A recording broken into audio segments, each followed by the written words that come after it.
अस्सलाम वालेकुम दोस्तों। आज जिस टॉपिक पे हम बात करेंगे वो है how to choose your career. क्योंकि अगर मैंने ये देखा है कि जो मुख्तलिफ़ किस्म के स्टूडेंट्स मुझसे क्वेश्चन करते हैं कि सर इस फील्ड का क्या स्कोप है, हमें आगे क्या करना चाहिए, हम इस फील्ड को चूज़ करें तो इसका फ्यूचर क्या है, इसका स्कोप क्या है। तो ये क्वेश्चन मेरे दिमाग में बहुत सारे आते रहे। तो और बच्चे भी मुझसे पूछते रहे। तो मैंने इन तमाम क्वेश्चन को देखते हुए तो आज हम स्टार्ट करेंगे जो हमारा पहला सेशन है। इसमें हम देखेंगे कि how to choose your career, कि हम अपना कैरियर कैसे सिलेक्ट कर सकते हैं। अगर हम कैरियर की बात करें तो अब देखिए, इसमें मुख्तलिफ़ किस्म के ये हैं कि आपके पेरेंट्स भी आपके ऊपर बर्डन डालते हैं कि आपने ये करना है, और आपकी अपनी भी कुछ थिंकिंग होती है कि हमने अपनी डिग्री करने के बाद इस प्रोफेशन में जाना है।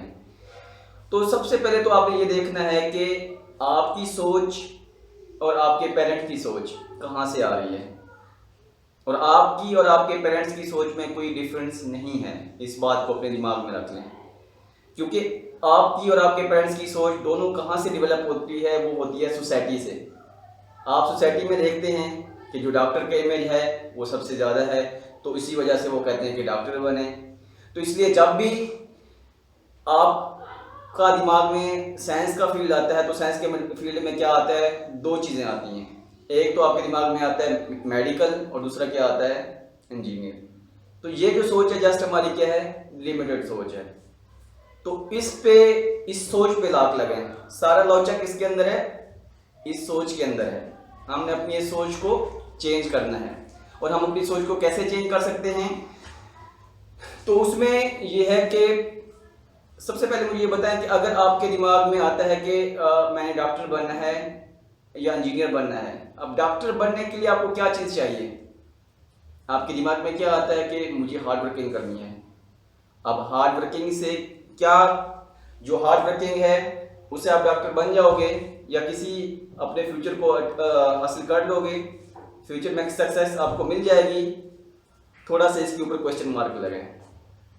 तो इससे इसको मैं समझाता हूँ कि जो आप देखें, हार्ड वर्क तो क्या करते हैं, एक जो रिक्शे वाला है और एक जो लेबरर हैं वो सबसे ज़्यादा हार्ड वर्क करते हैं। क्या वो कामयाब हैं? उन्हें कामयाबी नहीं मिलती, वो सबसे ज़्यादा हार्ड वर्किंग हैं। अब इसके अलावा ये भी देखा जाए कि कुछ और ऐसे लोग हैं जो कि सबसे ज़्यादा हार्ड वर्किंग करते हैं। कुछ स्टूडेंट बहुत ज़्यादा हार्ड वर्किंग होते हैं, 15 से 16 घंटे पढ़ते हैं, उसके बावजूद भी उनको कामयाबी नहीं मिलती। वो अपना फ्यूचर को अपना जो गोल है उसको अचीव नहीं कर सकते। इसका मतलब है जो हार्ड वर्किंग है वो इम्पोर्टेंट चीज़ नहीं है, वो की पॉइंट नहीं है।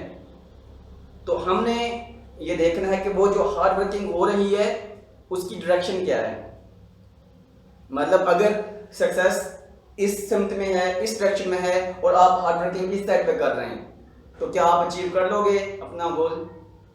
नहीं कर सकते, क्योंकि आपकी जो हार्ड वर्क की डायरेक्शन है वो इस साइड पे है और सक्सेस और जो आपका गोल है वो इस साइड पे है। तो इसलिए हार्ड वर्किंग का सही सिमत में होना, सही डायरेक्शन में होना वो इम्पोर्टेंट है। अगर हार्ड वर्किंग की डायरेक्शन ठीक नहीं है तो सब बकवास है, तो सब कुछ क्या है, आप गलत कर रहे हैं, और कुछ भी फिर कभी भी आप अपने कैरियर को बेटर नहीं कर सकते। अब इसमें थोड़ी सी चीज़ें लेकर आऊँगा मैं कि अब आपको कैसे पता चलेगा और आप अपना कैरियर कैसे चूज़ कर सकते हैं। इसमें यह है कि अगर आप बात करें अपने कैरियर की, तो सबसे पहले आप देखें कि आपकी कंसंट्रेशन पावर है। तीन चीज़ें सबसे इंपॉर्टेंट हैं। एक है कंसंट्रेशन पावर, उसके बाद कंसंट्रेशन पावर के बाद और क्या चीज़ है, वो है सक्सेस, और उसके बाद कंपटीशन। इन तीन चीज़ों का कॉम्बिनेशन है। सबसे पहले आपने देखना है कि आपकी जो कंसंट्रेशन पावर है वो कितनी है। कंसंट्रेशन पावर आपको, अब हाउ टू जज योर कंसंट्रेशन पावर, कि आप अपनी कंसंट्रेशन पावर को कैसे जज कर सकते हैं। आपको कैसे पता है कि मेरी कंसंट्रेशन पावर कितना है? उसका एक सिंपल वे है।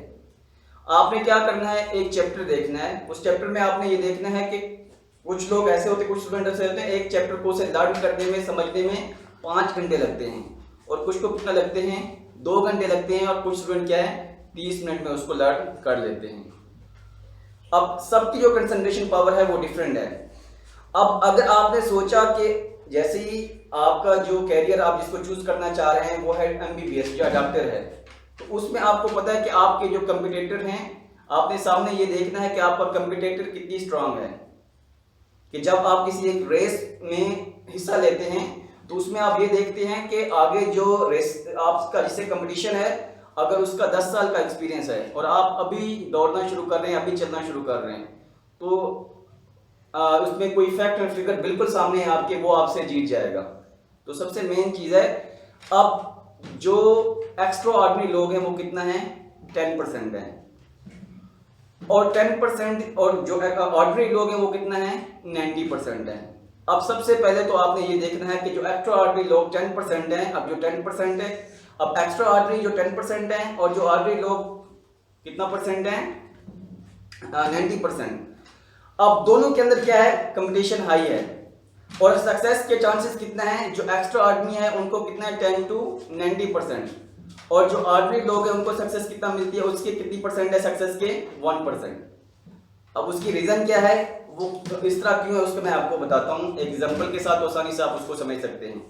अब उसमें अगर हम बात करें इसकी, जो एक्स्ट्रा ऑर्डिनरी लोग हैं उनके अंदर जो कंसंट्रेशन पावर है सबसे ज्यादा है। यूं समझें कि अगर आप के जो माँ बाप हैं वो चाहते हैं कि आप डॉक्टर बनो, वो आपके ऊपर 10 लाख पर एनुअल पर साल या पर एनम वो आपके ऊपर इतना खर्चा करने के लिए तैयार हैं, वो इतना मनी लगाने के लिए आपके ऊपर तैयार हैं, अगर उसके बावजूद भी आपके अंदर कंसंट्रेशन पावर नहीं है तो कभी भी आप उस डिग्री को अचीव नहीं कर सकते, उसको डिग्री को हासिल नहीं कर सकते। तो आपने जाकर सबसे पहले क्या करना है, जो अपनी कंसंट्रेशन पावर है वो जाके अपने माँ बाप को बतानी है, क्योंकि माँ बाप का तो ये ड्रीम होता है। वो जैसे ही आप देखते हैं कि जितने भी हमारी जो कोचिंग मुख्तलिफ किस्म के इंस्टीट्यूट हैं वो इस इंटर टेस्ट की तैयारी कराते हैं, तो वहाँ पर जब देखते हैं कि फर्स्ट पोजीशन आई है, सेकंड या थर्ड, तो वो देखते हैं कि हाँ यहाँ पर तो मेरे बच्चे का नाम आना चाहिए। उसको देख के उनके अंदर क्या थिंकिंग आना शुरू हो जाती है। लेकिन इस प्रॉब्लम को आप खुद सॉल्व कर सकते हो। आपने जाके खुद बताना है कि मेरे अंदर ये करने की एबिलिटी है या नहीं, कि मेरे अंदर ये पोटेंशियल है। आपने अपने कंपिटेंट को देखना है, जो कंपटीशन है उसके अंदर हिस्से लेने वाले लोगों को देखना है कि क्या मैं इस एबिलिटी को अचीव कर सकता हूँ या इसके डिजर्व करता हूँ या नहीं करता हूँ। ये सबसे इंपॉर्टेंट चीज़ है। अब बात कर रहा था मैं कि अब वो जो 10% एक्स्ट्रा ऑर्डिनरी स्टूडेंट है उनके लिए सक्सेस के चांसेस कितना है, 10 to 90%। अब अगर आपके अंदर वो पोटेंशियल ही नहीं है, वो कंसंट्रेशन पावर है ही नहीं, आप उस डायरेक्शन में हार्ड वर्क करना शुरू कर देते हैं, तो इसका मतलब है आपकी जो हार्ड वर्क की डायरेक्शन है वो क्या है, गलत है। आप कभी उनका मुकाबला कर ही नहीं सकते। अब उसके बाद आ जाते हैं ऑर्डिनरी। ऑर्डिनरी कितना है, 90% लोग ऑर्डिनरी हैं और उसमें सक्सेस कितनी परसेंट है आपको, ओनली 1%। 1% के चांसेस हैं कि आप उसमें कामयाब हो सकते हैं। अब उसमें उसकी एग्जांपल मैं आपको ये देता हूं कि अगर जो पेरेंट्स आपके ऊपर 5 लाख इन्वेस्ट करते हैं, अब वो चाहते हैं कि आपने ये चीज करनी है और आपको पता है कि आप उस चीज को समझ रहे हैं कि मैं ये चीज नहीं कर सकता। अब उनको आपने कैसे कन्विंस करना है, उसका तरीका यह है कि उन्हें कहें कि ऐसा करते हैं, पेरेंट्स को वहां पर ले जाएं जहां पर क्या हो रहा होता है, एक रेल में जुआ हो रहा होता है। रेल में वहां पर आपने देखे, वहां पर जाएं तो वहां पर एक रोलर होता है, वहां पर नंबर घुमाए जाते हैं। तो नंबर घुमाए जाते हैं, उसके 37 पॉइंट्स होते हैं कि किसी एक नंबर पे आपने क्या लगाना होता है, जुआ लगाना होता है। तो अगर वो एक नंबर आ जाता है, आप वही 5 लाख अपने अम्मी को कहें कि आपने कहां पर लगाने हैं, उसी जुए के ऊपर लगाएं, तो वो अगर आप जीत जाते हो तो उसमें आप क्या कमा सकते हो, करोड़ों कमा सकते हो।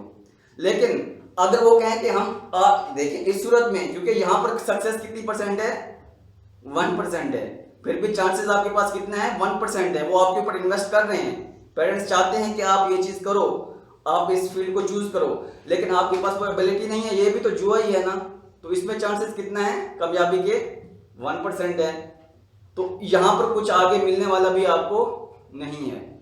तो इस तरह टू दी पॉइंट उन्हें ये बात समझा दें कि हम ये चीज नहीं कर सकते, बिल्कुल।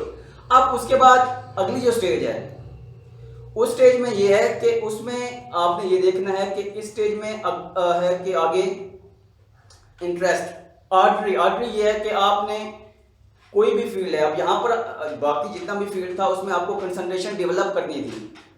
अब दूसरी कुछ ऐसी चीजें होती हैं जिसमें आपको इतने इंटरेस्ट की जरूरत भी नहीं होती, आप ऑटोमेटिकली उसमें क्या होते हैं, इन्वॉल्व होना शुरू हो जाते हैं। वो मुख्तलिफ किस्म की और फील्ड है जिसमें आप मतलब यूँ समझें कि स्पोर्ट्स फील्ड हो गया या सिंगिंग का फील्ड हो गया, जिसमें आपको खुद से इंटरेस्ट है। अब वहां पर आपने क्या डेवलप करना है, जस्ट टैलेंट डेवलप करना है अपना। जितना आपका इंटरेस्ट ज्यादा होगा उतना आपका टैलेंट क्या होगा, उसके अंदर आप हार्डवर्क करेंगे वहां पर, और उसके बाद आपका जो टैलेंट है वो क्या बढ़ना शुरू हो जाएगा। तो वहां पर आप compete भी कर सकते हैं, वहां पर लोगों को आप हरा भी सकते हैं, उस कंपटीशन में आप हिस्सा भी ले सकते हैं। अब यहां पर फिर क्या चाहिए होता है, यहां पर स्मार्ट वर्क की जरूरत होती है। अब स्मार्ट वर्क क्या है, मैं आपको ये क्लियर कर दूं कि what is difference between smart work and hard work, कि स्मार्ट वर्क और हार्ड वर्क में क्या फर्क है। अब स्मार्ट वर्क से मुराद यह है कि जब आप अपनी कम्युनिकेशन स्किल्स को और इसके अलावा अपनी जो समझें जो राइटिंग स्किल्स हैं, कम्युनिकेशन स्किल्स हैं और मार्केटिंग स्किल्स हैं, इनको डेवलप कर लेते हैं तो आपके अंदर स्मार्ट वर्क होना आना शुरू हो जाता है। तो इस तरीके से आपने अब कंपटीशन भी आपका उन लोगों के साथ है कि जो कि इतनी टैलेंटेड नहीं है, और अगर आपके अंदर स्मार्ट वर्क भी है तो आप आसानी से आप उस फील्ड के अंदर सक्सेस हासिल कर सकते हैं। तो इतनी सी बात है कि आपने सबसे पहले यही देखना है कि अपने करियर को चूज करने के लिए कि आपके अंदर कंसंट्रेशन पावर कितना है, और ये अब जो रियलिस्टिक थिंग्स हैं उनको अपने अंदर लेकर आएं, तो फिर आसानी से आप किसी भी फील्ड के अंदर जा सकते हैं।